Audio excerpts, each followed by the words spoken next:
Of Nigeria's 36 states, 33 were hit by floods that ravaged homes, properties, and businesses some weeks back. The most affected states include Anambra, Cross River, Delta, Kogi, Rivers, and the Federal Capital Territory, with Bayelsa being the worst affected state. To say that the ongoing flooding across the country is disastrous is to say the least. The flood disaster has affected 2.5 million people, displaced more than 1.4 million people, led to the deaths of over 600 people, and destroyed about 145,249 houses and 70,566 hectares of farmland. Clearly, the numbers will continue to rise if flood events become more frequent and severe. But how will this devastating incident impact the socio-economic life of the nation? 1. Loss of lives and properties. Essential buildings and infrastructure like homes, factories, hospitals, police stations, banks, and stores have been crippled by the flood. Similarly, farmers fleeing the disaster in the northern part of the country have given up on their farm investment to prioritize their survival. With the country already facing the adverse effects of terrorism, banditry, and climate change, food insecurity is almost inevitable in the immediate future. 2. Loss of livelihood. As communication links and infrastructure such as power plants, roads, and bridges get submerged and damaged, economic activities come to a standstill, resulting in a disruption of normal life.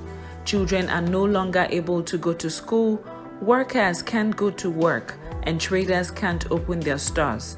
This will automatically take its toll on the economy. 3. Humanitarian constraints. This disaster has left many communities entirely inaccessible and cut off from humanitarian services. As at September 30, Ran and Damasak local government areas in Borno State, which were hosting displaced people, were only accessible via helicopter. As of October 4, in Lokoja, Kogi State, roughly 113.3 kilometers of roads were submerged in floodwater, making it impossible for the delivery of food and healthcare services. As of October 9, the floods had destroyed a major road connecting 8 communities to the rest of Anambra State, forcing people to rely on boats for access. 4. The Nigerian Medical Association raised an alarm that the country is at a high risk of waterborne diseases due to the floods. The floods have triggered a cholera outbreak in Borno, Adamawa, and Yobe. As of September 30, over 300 deaths were reported across these 3 states. At some point, corpses were reportedly floating in the floods in Bayelsa. If left unchecked, the flood will pollute the groundwater, which may increase the spread of cholera and other waterborne diseases. 5. The high cost of relief and recovery. Nigeria is yet to recover from the flooding incident of 2012.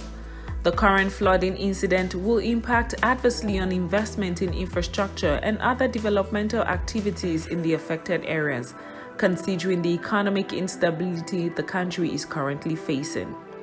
6. The huge psychosocial effect on flood victims and their families can traumatize them for long periods of time.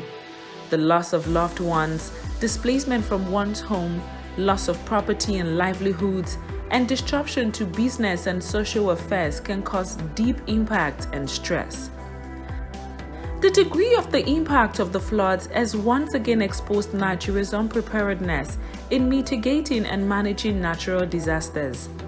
Despite the early warnings given by NIMET, most state governments ignored the alert and never put plans in place to cushion the effect of flooding.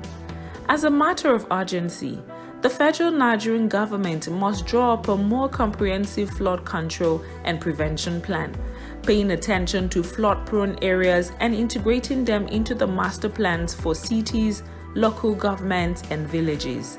Citizens should also be educated on the risk of building in flood-prone areas, as well as how to avoid practices that are harmful to the environment.